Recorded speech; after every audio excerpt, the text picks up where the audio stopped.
Bismillahirrahmanirrahim. Assalamualaikum warahmatullahi wabarakatuh. Pertama-tama, kami dari kelompok 2 akan menjelaskan tentang multimedia pembelajaran interaktif. Sebelumnya, saya akan memperkenalkan anggota terlebih dahulu. Pertama, nama saya Santi Sri Herlina. Yang kedua ada Saski Hairazawa. Yang ketiga ada Syakila Adzaki Fiandi. Yang keempat ada Syifa Syafira. Dan yang terakhir ada Sepia Putri Apriliani. Yang akan menjelaskan pertama yaitu saya tentang pengertian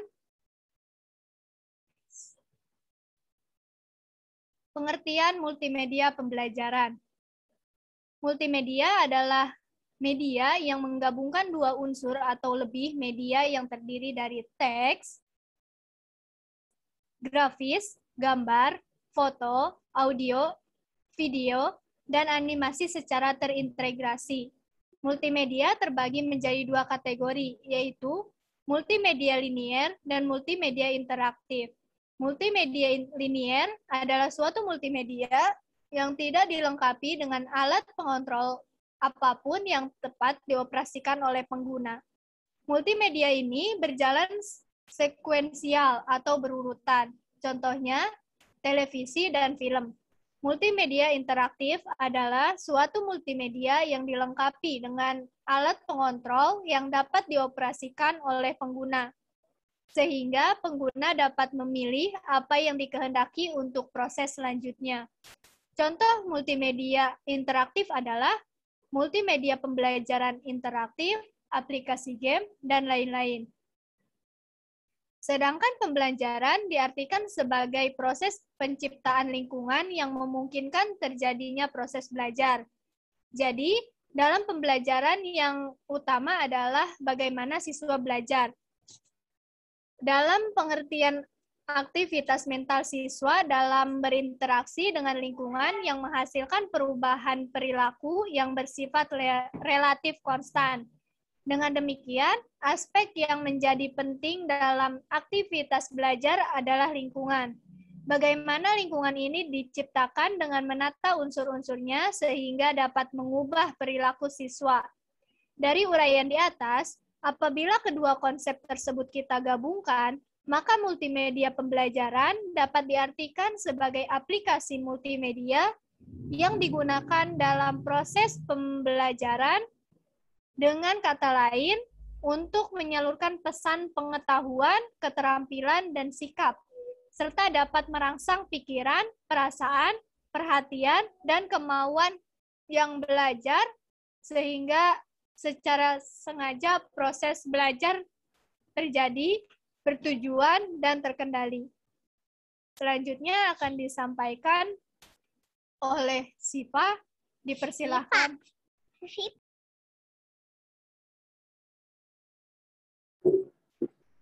Selanjutnya adalah manfaat multimedia pembelajaran.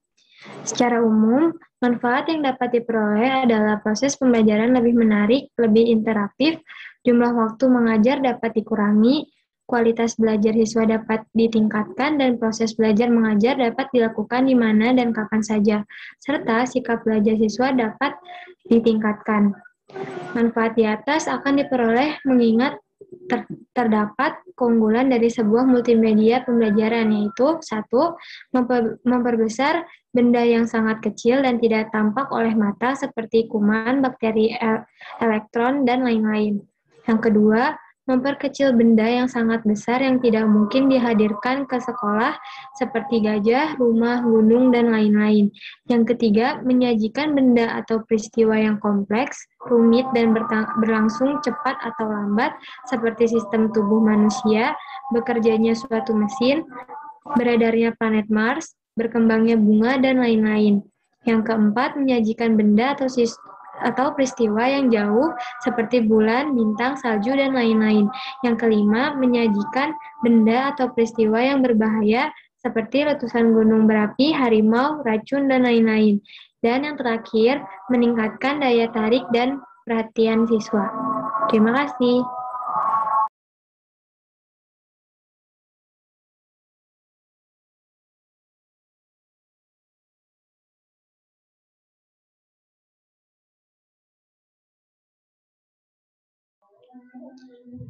Selanjutnya, karakteristik media dalam multimedia pembelajaran.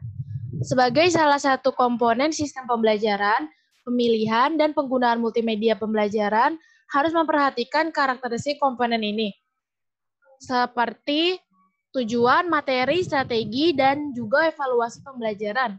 Karakteristik multimedia pembelajaran adalah yang pertama, memiliki lebih dari satu media yang konvergen, misalnya menggabungkan unsur audio dan visual. Yang kedua, bersifat interaktif, dalam pengertian memiliki kemampuan untuk mengakomodasi respon pengguna. Yang ketiga, bersifat mandiri, dalam pengertian memberi kemudahan dan kelengkapan isi sedemikian rupa, sehingga pengguna bisa menggunakan tanpa bimbingan orang lain. Selain memenuhi 3 karakteristik tersebut, multimedia pembelajaran sebaiknya memenuhi fungsi sebagai berikut. 1. Mampu memperkuat respon pengguna secepatnya dan sesering mungkin. 2. Mampu memberikan kesempatan kepada siswa untuk mengontrol laju kecepatan belajarnya sendiri. Lalu yang ketiga, memperhatikan bahwa siswa mengikuti suatu urutan yang koheren dan terkendali. Yang terakhir, mampu memberikan kesempatan adanya partisipasi dari pengguna dalam bentuk respon, baik berupa jawaban, pemilihan, keputusan, percobaan, dan lain-lain. Selanjutnya ada format multimedia pembelajaran. Yang pertama ada tutorial. Format sajian ini merupakan multimedia pembelajaran yang dalam penyampaian materinya dilakukan secara tutorial, sebagaimana layaknya tutorial yang dilakukan oleh guru dan instruktur. Informasi yang berisi suatu konsep disajikan dengan teks, gambar, baik diam maupun bergerak dan grafik. Pada saat yang tepat, yaitu ketika dianggap bahwa pengguna telah membaca, menginterpretasikan, dan menyerap konsep itu, diajukan serangkaian pertanyaan atau tugas. Jika jawaban atau respon pengguna benar, kemudian dilanjutkan dengan materi berikutnya. Jika jawaban atau respon pengguna salah, maka pengguna harus mengulang memahami konsep tersebut secara keseluruhan, ataupun pada bagian-bagian tertentu saja, atau biasa disebut dengan remedial. Kemudian pada bagian akhir biasanya akan diberikan serangkaian pertanyaan yang merupakan bentuk tes untuk mengukur tingkat pemahaman pengguna atas konsep atau materi yang disampaikan. Yang kedua ada drill and practice. Format ini dimaksudkan untuk melatih pengguna sehingga memiliki kemahiran dalam suatu keterampilan atau memperkuat penguasaan terhadap suatu konsep. Program menyediakan serangkaian soal atau pertanyaan yang biasanya ditampilkan secara acak, sehingga setiap kali digunakan, maka soal atau pertanyaannya tampil selalu berbeda, atau paling tidak dalam kombinasi yang berbeda. Program ini dilengkapi dengan jawaban yang benar, lengkap, dan penjelasannya, sehingga diharapkan pengguna akan bisa pula memahami suatu konsep tertentu. Pada bagian akhir, pengguna bisa melihat skor akhir yang dia capai sebagai indikator untuk mengukur tingkat keberhasilan dalam memecahkan soal-soal yang diajukan.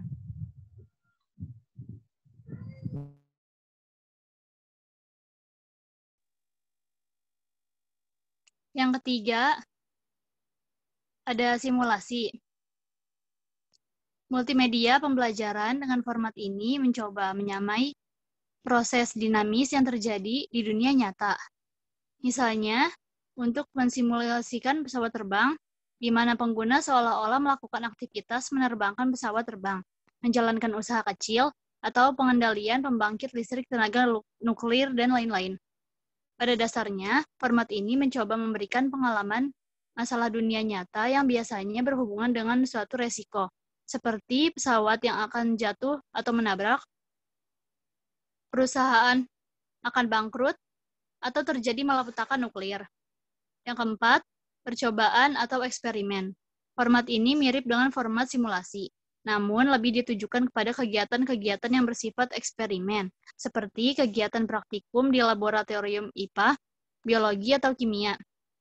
Program menyediakan serangkaian peralatan dan bahan, kemudian pengguna bisa melakukan percobaan atau eksperimen sesuai petunjuk dan kemudian mengembangkan eksperimen-eksperimen lain berdasarkan petunjuk tersebut. Dapat menjelaskan suatu konsep atau fenomena tertentu berdasarkan eksperimen yang mereka lakukan secara maya tersebut. Yang kelima, ada permainan. Tentu saja bentuk permainan yang disajikan di sini tetap mengacu pada proses pembelajaran dan dengan program multimedia berforat ini diharapkan terjadi aktivitas belajar sambil bermain. Dengan demikian, pengguna tidak merasa bahwa mereka sesungguhnya sedang belajar. Oke, slide yang selanjutnya. Kualitas pembelajaran. Kualitas dapat dimaknai dengan peningkatan mutu dan efektivitas. Secara definitif, efektivitas diartikan sebagai tingkat keberhasilan untuk mencapai tujuan, yang dikutip oleh Etzioni pada tahun 1964. Aspek-aspek dalam efektivitas belajar. Yang pertama, peningkatan pengetahuan. Yang kedua, peningkatan keterampilan. Yang ketiga, perubahan sikap. Yang keempat, perubahan perilaku. Yang kelima, kemampuan adaptasi. Yang keenam, peningkatan integrasi. Yang ketujuh, peningkatan partisipasi. Dan terakhir, peningkatan interaksi kultural. Oke, terima kasih. Dampak multimedia pembelajaran interaktif. Belajar bersifat aktif, kolaboratif, dan terkondisi dalam konteks dunia yang real. Punya 3 lingkungan belajar, yaitu lingkungan belajar perspektif, preskriptif, demokrasi, dan sibernetik. Pembuatan desain pembelajaran multimedia dibuat berdasarkan besar kecilnya kontrol siswa atas pembelajarannya. Berkaitan dengan umpan balik, multimedia seolah-olah bersifat isolatif, tapi dapat diatasi dengan beberapa cara, sehingga siswa punya kontak yang baik dengan anggota kelompok lainnya. Next. Peningkatan kualitas pembelajaran. Perhatikan kualitas pendidikan diarahkan pada peningkatan kualitas proses pembelajaran, pengadaan buku bacaan serta alat-alat pembelajaran, manfaat perkembangan pembelajaran multimedia. Yang pertama ada solusi dalam peningkatan kualitas pembelajaran. Yang kedua memudahkan proses pembelajaran, dan terakhir menggantikan ataupun melengkapi pembelajaran konvensional.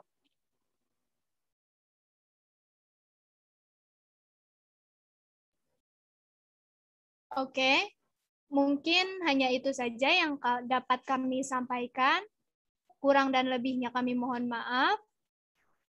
Wabillahi taufiq wal hidayah. Wassalamualaikum warahmatullahi wabarakatuh.